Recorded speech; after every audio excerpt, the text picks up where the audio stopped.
నటి పూనమ్ కౌర్ మరోసారి ఒక బిగ్ బాంబ్ పేల్చినట్టుగా మనకు తెలుస్తుంది. ఆమె తన సోషల్ మీడియా అయిన ఇన్‌స్టాగ్రామ్ ద్వారా 2 పోస్టులు పెట్టింది. అది కూడా డైరెక్టర్ త్రివిక్రమ్ గారి పైన నేను కంప్లెయింట్ ఫైల్ చేశాను. మాకు ఫిర్యాదు చేశాను. వాళ్ళు పట్టించుకోలేదంటూ ఒక పోస్టులైతే 2 పోస్టులైతే పెట్టింది. ఆ పోస్ట్‌లో ఏముందంటే నేను ఈమెయిల్ ద్వారా త్రివిక్రమ్ శ్రీనివాస్ పైన కంప్లెయింట్ ఫైల్ చేశాను. ఝాన్సీ గారితో నేను టచ్‌లో ఉన్నాను. ఆమెకు కూడా ఇన్ఫార్మ్ చేశాను. ఆమె కూడా ఒక మీటింగ్ ఏర్పాటు చేద్దాం, దీని మీద డిస్కస్ చేద్దాం అని చెప్పింది. మళ్ళీ ఇప్పుడు హ్యాండ్ ఇచ్చేసింది. అసలు నన్ను డిస్టర్బ్ చేయొద్దని చెప్పేసి పెడుతుంది. మరి ఇలా విధంగా ఎందుకు మారిపోయిందో తెలీదు. ఖచ్చితంగా డైరెక్టర్ త్రివిక్రమ్ శ్రీనివాస్‌ని అటు పొలిటికల్‌గా అండ్ ఇండస్ట్రీగా చాలామంది పెద్దలు కాపాడుతున్నారంటూ కూడా ఆమె అలిగేషన్స్ చేస్తూ వచ్చింది. దీని మీద నా దగ్గర ఆధారాలున్నాయని కూడా చెప్పింది. అందుకు తగ్గట్టుగా మరో పోస్ట్ కూడా పెట్టింది. అందులో ఝాన్సీ గారితో తను చాట్ చేసిన ఒక స్క్రీన్ షాట్‌ని తీసుకొని షేర్ కూడా చేసింది. అంటే త్రివిక్రమ్ శ్రీనివాస్ గారి పైన పూనమ్ కౌర్ గారు గతం నుంచి కూడా ఆరోపణలు చేస్తూ ఉన్నారు. నియర్లీ 2020 నుంచి ఆమె పలు ట్వీట్‌లయితే త్రివిక్రమ్ శ్రీనివాస్‌ని ఉద్దేశిస్తూ చేయడం జరిగింది. అంటే త్రివిక్రమ్ శ్రీనివాస్ పైన నాకు కంప్లెయింట్ ఉంది. తను నన్ను పలు రకాలుగా ఇబ్బందులు పెట్టాడు. సినిమా అవకాశాలు తగ్గిపోవడానికి అతనే కారణం అన్నట్టుగా ఆమె అలిగేషన్స్ చేస్తూ వస్తున్నారు. అయితే ఈ నేపథ్యంలో చాలా అలిగేషన్స్ వచ్చాయి. అందులో ఒకసారి ఆమె 2025 జనవరిలో కూడా ఒక పోస్ట్ పెట్టింది. అంటే నేను కంప్లెయింట్ ఇచ్చాను. ఇక మా వాళ్ళు అస్సలు పట్టించుకోవడం లేదు. కంప్లెయింట్ ఇచ్చినా ఫిర్యాదు చేసినా ఎందుకు పట్టించుకోవట్లేదు అంటూ కూడా ఆమె ఒక పోస్ట్ పెట్టారు. అప్పుడు మా అధ్యక్షుడు శివబాలాజీ కూడా రియాక్ట్ అయ్యారు. మాకు రాతపూర్వకంగా ఎటువంటి కంప్లెయింట్ అయితే పూనమ్ కౌర్ దగ్గర నుంచి త్రివిక్రమ్ శ్రీనివాస్ పైన ఇచ్చినట్టు రాలేదు అని చెప్పేసి ఆయన స్పష్టం చేశారు. అంటే రాతపూర్వకంగా ఎటువంటిది ఇవ్వలేదు. ఆమె ఈ విధంగా ట్వీట్లు చేస్తూనే వస్తున్నారు. ట్వీట్లు చేస్తే ఏమీ ఒరగదు అని చెప్పేసి కూడా ఆహ్, శివబాలాజీ గారే కాదు, ఇక చాలామందిని సినీ విశ్లేషకులు కూడా చాలామంది చెప్పారు. ఆమెను రాతపూర్వకంగా కంప్లెయింట్ ఇవ్వమను. అప్పుడు కదా కమిటీ ఏస్తారు. చర్యలు తీసుకోవచ్చేమో, ఎంక్వైరీ చేస్తారు. సో, ఆ రకంగా ప్రయత్నాలు చేయండి. కాకపోతే ఈ ట్వీట్లు చేసి నర్మగర్భంగా చెప్పడం ఏంటి అని చెప్పేసి చాలామంది సినీ విశ్లేషకులు కూడా, సీనియర్ జర్నలిస్టులు కూడా ఆమెను విమర్శించడం జరిగింది. సో, ఈ నేపథ్యంలోనే ఇవాళ కూడా మళ్ళీ పోస్ట్ పెట్టారు. నేను కంప్లెయింట్ ఇచ్చాను, ఇదిగోండి సాక్ష్యం అంటూ. అంటే కంప్లెయింట్ రాతపూర్వకంగా కాకుండా ఈమెయిల్ ద్వారా ఇచ్చారు. ఈ విధంగా త్రివిక్రమ్ శ్రీనివాస్ గారి పైన నా కంప్లెయింట్ ఉంది. నేను ఇంకెవరి పేరు కూడా మెన్షన్ చేయట్లేదు. కేవలం త్రివిక్రమ్ శ్రీనివాస్ పైనే కంప్లెయింట్ చేస్తున్నానంటూ కూడా ఆమె మెన్షన్ చేయడం జరిగింది. సో, ఈ రకంగా ఆమె ఈమెయిల్ ద్వారా అయితే కంప్లెయింట్ అయితే చేయడం జరిగింది. దీని పట్ల అంటే సరిగ్గా స్పందించలేదు. మా నుంచి ముఖ్యంగా ఝాన్సీ గారు రియాక్ట్ అవ్వలేదు. అంటే స్టార్టింగ్‌లో ఇచ్చారు రియాక్టు, ఒక మీటింగ్ పెడదాము, దీని మీద ఎంక్వైరీ చేద్దాము అన్నట్టుగా మాట్లాడారు. ఇప్పుడు హ్యాండ్ ఇచ్చేశారు. అసలు నన్ను డిస్టర్బ్ చేయొద్దు అంటూ రిప్లై ఇచ్చింది. అంటే ఎందుకు మారిపోయారు, ఈ విధంగా ఎందుకు వీళ్ళు బిహేవ్ చేస్తున్నారు అర్థం కావట్లేదు అన్నట్టుగా పోస్ట్ అయితే పెట్టింది. సో, ఒక్కసారిగా మరోసారి అంటే ఇది సైలెంట్ అయిపోయిన issue Trivikram Srinivas and Poonam Kaur issue. ఎప్పటినుంచో ఆమె అలిగేషన్స్ రావడం, అది చర్చనీయాంశంగా మారిపోవడం, చర్చలకు దారి తీయడం, సోషల్ మీడియాలో విపరీతంగా వైరల్ అయిపోవడం, ఇవంతా చూస్తూ వస్తున్నాం. ఆ తర్వాత సైలెంట్ అయిపోతూ వస్తుంది. ఆ తర్వాత పూనమ్ కౌర్‌ని పెద్దగా ఎవరు కూడా పట్టించుకోని పరిస్థితి కూడా వచ్చింది. కాకపోతే మళ్ళీ ఇప్పుడు మరోసారి ఇది రావడం, అంటే అసలే ఒక సైడు మీటూ ఉద్యమం నడుస్తుంది అండ్ జానీ మాస్టర్ ఇష్యూ కూడా కొంతకాలం నుంచి కూడా నడుచుకుంటూ రావడం చూస్తాం.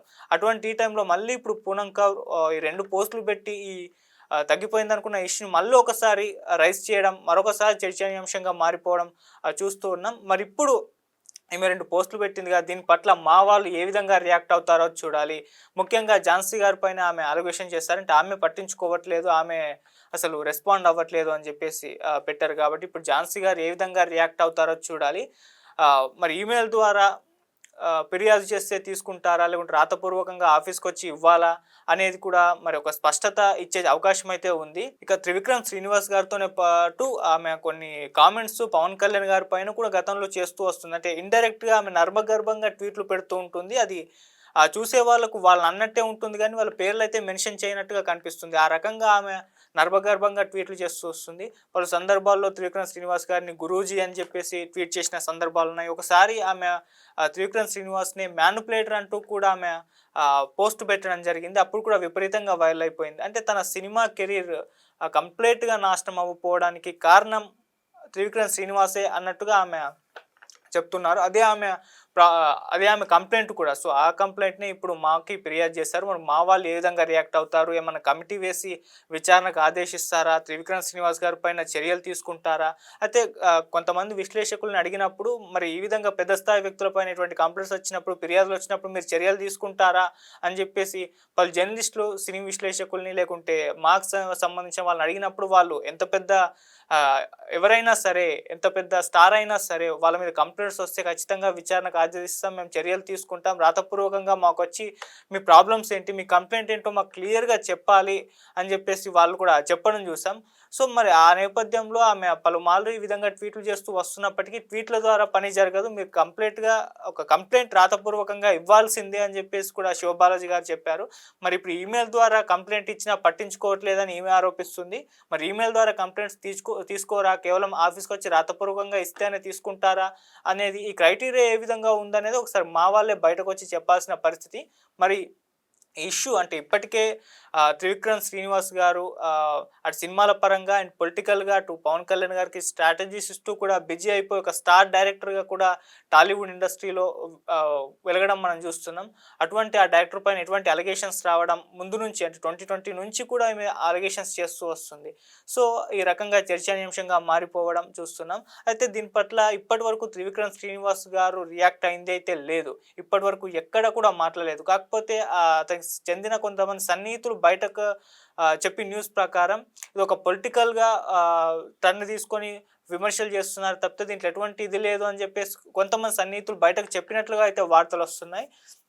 ఆల్రెడీ పొలిటికల్‌గా అంటే పవన్ కళ్యాణ్ గారికి ఆయన సలహాలిస్తూ, పవన్ కళ్యాణ్ గారి సినిమాలను కూడా గైడ్ చేస్తూ ఆ రకంగా బిజీగా ఉన్నారు త్రివిక్రమ్ శ్రీనివాస్ గారు. అయితే ఇప్పుడు త్రివిక్రమ్ శ్రీనివాస్ గారిని కూడా కాపాడేది ఇండస్ట్రీ పెద్దలే అండ్ పొలిటికల్ లీడరే అని కూడా చెప్తున్నారు. మరి పొలిటికల్ లీడర్లు అంటే ఖచ్చితంగా పవన్ కళ్యాణ్ గారిని ఉద్దేశించే ఇప్పుడు ఈ పోస్ట్ పెట్టింది. పొలిటికల్ లీడర్ ఎవరో కాదు పవన్ కళ్యాణ్ గారే. ఆమె నర్మగర్భంగా చెప్పినా అది అర్థం అదే వస్తుందంటూ కూడా చాలామంది వాళ్ళ వాళ్ళ అభిప్రాయాలు తెలియజేస్తున్నారు. అండ్ ఇండస్ట్రీ పెద్దలు కూడా కాపాడుతున్నారన్నారు. ఎందుకంటే త్రివిక్రమ్ శ్రీనివాస్ గారు is a big director, star director. అతని పని కాపాడడానికి ఇండస్ట్రీ పెద్దలు ఎందుకు ట్రై చేయరు అని చెప్పేసి కూడా అభిప్రాయాలైతే చాలామంది వెల్లడిస్తున్నారు. సో, ఈ రకంగా త్రివిక్రమ్ శ్రీనివాస్ గారు అండ్ పూనం కౌర్ గారి ఇష్యూ మరోసారి ఇప్పుడు చర్చనీయాంశంగా మారిపోవడం చూస్తూ ఉన్నాం. సో, ఇప్పటివరకు ఆమె త్రివిక్రమ్ శ్రీనివాస్ గారి పైన అంటే విమర్శలు చేస్తూ, కంప్లెయింట్ చేస్తూ, ఆరోపణలు చేస్తూ వచ్చింది. ఇవాళ ఇద్దరి పైన చేసినట్టుగా కనిపిస్తుంది ఆమె పోస్టులు చూస్తే. అటు మా పైన అండ్ త్రివిక్రమ్ శ్రీనివాస్ గారి పైన. ఆయన పైన నాకు కంప్లెయింట్ ఉంది. నా ప్రాబ్లమ్ ఇది అని చెప్పేసి మాకు చెప్పిన మూవీ ఆర్టిస్ట్ అసోసియేషన్ వాళ్ళు పట్టించుకోవడం లేదు అని చెప్పేసి ఆ పోస్ట్ పెట్టింది. అంటే అటు త్రివిక్రమ్ గారి పైన విమర్శిస్తూనే, ఆయన పైన ఆరోపణలు చేస్తూనే ఇటు మా వాళ్ళు పట్టించుకోవట్లేదు. ఆయనకు సానుకూలంగా వ్యవహరిస్తున్నారని మా పైన కూడా అలిగేషన్ పెట్టినట్టు. మరి ఇప్పుడు మా పైన అలిగేషన్స్ వచ్చాయంటే వాళ్ళు రియాక్ట్ అవ్వాల్సిన అవసరం అయితే ఉంది. మరి వాళ్ళు ఏ విధంగా రియాక్ట్ అవుతారు అనేది ఇప్పుడు పెద్ద క్వెషన్ మార్కు. మళ్ళీ ఏం చెప్తారు దీనికి సంబంధించి త్రివిక్రమ్ శ్రీనివాస్ గారి పైన ఏమన్నా విచారణ కమిటీ ఏర్పాటు చేసి విచారణ చేసి ఆయన్నేమన్నా సినిమాలకు దూరంగా ఉంచుతారా? లేదంటే ఈ ఇష్యూని డైవర్ట్ చేసేసి పూనం కౌర్‌ని పట్టించుకోకుండా వ్యవహరిస్తారా అనేది చూడాలి. సో, ఏదేమైనా ఇష్యూ మరోసారి రైజ్ అవ్వడం చూస్తూ ఉన్నాం. అయితే ఇంకో న్యూస్ ఏంటంటే పూనం కౌర్ గారు రీసెంట్‌గా చంద్రబాబు నాయుడు గారిని కూడా భేటీ కావడం జరిగింది. సో, పొలిటికల్‌గా ఏమన్నా ఎంట్రీ ఇస్తారా అని చెప్పేసి కూడా ఆ రకంగా కూడా చర్చలు జరిగాయి. అంటే పొలిటికల్ సపోర్ట్ ఆమెకు కావాల్సొచ్చింది. ఈ రకంగా టీడీపీ పార్టీ లో ఏమైనా జాయిన్ అవుతున్నారా అని చెప్పేసి కూడా ఆ రకంగా కూడా చర్చలు జరిగాయి. కాకపోతే టీడీపీ, జనసేన, బీజేపీ 3 కూటమిలో ఉన్న పార్టీలు. మరి కూటమిలో అంటే జనసేన పార్టీలో పవన్ కళ్యాణ్ గారు ఉన్నారు. పవన్ కళ్యాణ్ గారు అంటే త్రివిక్రమ్ గారు కూడా ఉన్నట్టే గదా! మరి ప్రాబ్లమ్ ఏమన్నా సాల్వ్ అయిపోయింది. వీళ్ళది ఎటువంటి వివాదం వీళ్ళ మధ్య లేదు త్రివిక్రమ్ శ్రీనివాస్‌కి అండ్ పూనం కౌర్‌కి అని చెప్పేసి కొంతకాలం మొన్నటి వరకు కూడా చర్చలైతే ఆ రకంగా డిస్కషన్స్ జరిగాయి. కాకపోతే సడెన్‌గా ఇప్పుడు మళ్ళీ పూనం కౌర్ ఇటువంటి పోస్టులు పెట్టడం లేదు ఇలా వివాదం ఇంకా కంటిన్యూ అవుతుంది. మరి ఇది ఎప్పటి వరకు అవుతుంది? ఎండ్ కార్డ్ ఎప్పుడు పడుతుంది అని చెప్పేసి కూడా తెలియని ఒక పరిస్థితి చూస్తున్నాం. సో, ఏదేమైనా ఇప్పుడు మా నుంచి రియాక్షన్ అయితే కావాలి. మా వాళ్ళు ఖచ్చితంగా రెస్పాండ్ అయితే అవ్వాల్సిన అవసరం ఉంది. ఎందుకంటే ఇది వాళ్ళపైన వచ్చిన అలిగేషన్. అంటే చిన్నవాళ్ళపైన యాక్షన్ తీసుకుంటారు. పెద్దవాళ్ళపైన వీళ్ళు ఎటువంటి యాక్షన్ తీసుకోరు అని చెప్పేసి మొదటి నుంచి కూడా మూవీ ఆర్టిస్ట్ అసోసియేషన్ పైనున్న ప్రధాన విమర్శ. అంటే జానీ మాస్టర్ పైన అలిగేషన్స్ వస్తే వాళ్ళు రియాక్ట్ అవుతారు. అతని పైన చర్యలు తీసుకుంటారు. ఇంకెవరైనా చిన్న స్థాయి వాళ్ళ పైన అలిగేషన్స్ వస్తే వాళ్ళ మీద వీళ్ళు చర్యలు తీసుకుంటారు. కాకపోతే పెద్ద స్థాయి, పెద్ద డైరెక్టర్లు, పెద్ద హీరోల పైన ఏమైనా అలిగేషన్స్ వస్తే వీళ్ళు ఏమాత్రం కూడా పట్టనట్టే ఉంటారని చెప్పేసి ముందు నుంచి కూడా వాళ్ళ పైన ఒక ప్రధాన విమర్శ అయితే ఉంది. కాకపోతే వాళ్ళు దానికి సమాధానం చెప్పేది ఏంటంటే, మా దగ్గరికి రాతపూర్వకంగా వచ్చి కంప్లీట్‌గా మీ దగ్గర ఉన్న ఎవిడెన్స్ ఏంటో చూయించి మాకు ప్రాపర్‌గా కంప్లెయింట్ ఇవ్వాలి. అప్పుడే మేము యాక్షన్ తీసుకుంటాం. అంతేగాని ఈ విధంగా సోషల్ మీడియాలో మేము ఫైట్ చేస్తామంటే కుదరదు. సోషల్ మీడియాలో ఫైట్ చేసి పోస్టులు పెడతాము. సోషల్ మీడియాలో మా నుంచి మాకు జస్టిస్ కావాలంటే కుదరదు. మీరు మా దగ్గరికొచ్చి రాతపూర్వకంగా అయితే కంప్లెయింట్ చేయాల్సిన అవసరం అయితే ఉందని చెప్పేసి వాళ్ళు కూడా చెప్తున్నారు. మరి ఇప్పుడు పూనమ్ కౌర్ ఈమెయిల్ ద్వారా కంప్లెయింట్ చేసింది. మరి ఈమెయిల్ ద్వారా కంప్లెయింట్ తీసుకుంటారా? తీసుకోరా? దానికి సంబంధించిన అంటే క్రైటీరియా వీళ్ళు ఏ రకమైన కంప్లెయింట్ తీసుకుంటారన్న క్రైటీరియా అయితే తెలీదు. మరి చూద్దాం ఇప్పుడు మా వాళ్ళు ఏ విధంగా రెస్పాండ్ అవుతారు, శివబాలాజీ గారు ఏ విధంగా రెస్పాండ్ అవుతారు, ఝాన్సీ గారి పైన కూడా ఆమె పేరు మెన్షన్ చేస్తూ పెట్టారు కాబట్టి ఝాన్సీ గారు ఏ విధంగా రెస్పాండ్ అవుతారైతే చూడాలి. ఏదేమైనా ఇష్యూ ఇప్పట్లో అయితే తగ్గేటట్లుగా లేదు. అది అప్పుడప్పుడు రైజ్ అవుతూ ఉంటుంది, అప్పుడప్పుడు తగ్గిపోతూ ఉంటుంది. సో ఆ రకంగా నడుస్తుంది. మరి ఇప్పుడు కొలిక్కొస్తుందా ఇప్పుడన్నా సరే అని చెప్పేసి కూడా చాలామంది మాట్లాడుకుంటున్నారు. చూద్దాం మరి మా వాళ్ళు ఏ విధంగా రియాక్ట్ అవుతారు, త్రివిక్రమ్ శ్రీనివాస్ గారు ఏమన్నా రెస్పాండ్ అవుతారా లేదా